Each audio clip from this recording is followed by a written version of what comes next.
Mga kakainin natin dito. Si ano? Uy, ang sarap ng salt mo. Nalaglagan ka pa ng kwek-kwek. Ano pag nalaglag? Uy, babayaran mo yun. Kuya, may nandugas na sa'yo dito. Meron na? Okay lang umulit yung nandugas. Okay lang kuya, pag diliwas sa rito, makahabol mo agad. Kahit takbuhan kita, mahabol mo ako.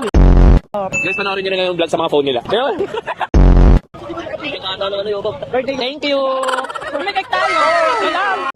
Mga taga kaya po yung nagpa-picture, may God bless sa dulo. Kasi hindi lang simbahan kaya nag-God bless sila. Ganun pala. Pag tondo, may saksak kayo dito.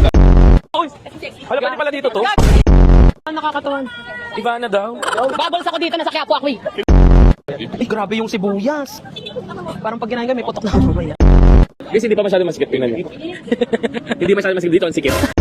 Huwag niyo po kakalimutan, Yulin Castro. Senado. Hindi talaga. Thank you po. Sa rinola mo. Hindi ko rin. Sherbet. Sherbet. Ay, sherbet. Ay, try natin. Hindi ganyan ako last year. Ano yun? Kabit. Oh, ito po yun, yung ano, sa Viva Max po. Opo, ako yun. Nakapanood mo ako sa Viva Max? Hindi po. Ay, yung. Saan? Sa? Ano role niya? Tama. Sarap. Lasang malamig.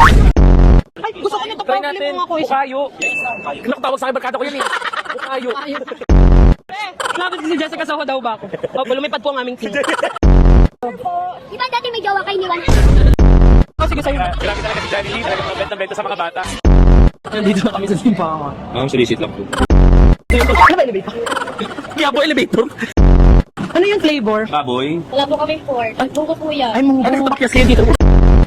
Ay, ang galing niluluto talaga nila sa harapan. Yeah. Yes, pork. Special sila no kasi fresh po siyang niluluto. Hindi minsan naman kahit sa likod niluluto na. O, niluluto na sa likod.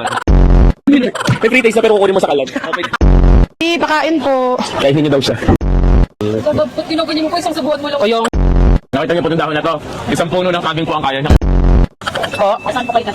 Pero ang dami na namin na ikutan. Like, umikot kami sa Sambales. Parang ito ang Muslim town eh. Nakita ko kasi ito sa TikTok. Kaya pala lahat mga naka-hijab. Oo. Mostly. Bawal ka dito, bawal pork eh. Uy, pagka na naman ihilig, papanggap na akong chicken. Ay, maladaan pala laki mong harap daw. Guys, ito yung kapatid ko na bunso, si Hubert. Tao yan, di anong goy. Ang sarap. Ang daming laman. Ang lasam 80 yung- pesos lang. Isang lasa may menudo. Uy, malabok yan. Siguro nagulat ko nakakita ng dinosaur. Sabi niya kasi pag gano'n niya, mampas. Yung bata litong dito, sabi niya, bakit may another sidecar sa loob? Pinalito yung bata, sabi. Kasya pala kama dito. Tingin sa'yo. Sabi niya, pa, napalaki mo na palang negosyo na. Siguro yung pagkatapos ng biyahe dito, uwi na yan. Ay, ito hawakan safe na sila. Sabi ni Kuya, tricycle driver, bukas jeep driver na ako. Sabi niya, pag nagtanong sa kanya, kuya, kasya ba dito 5? May sinakang ako dito 20.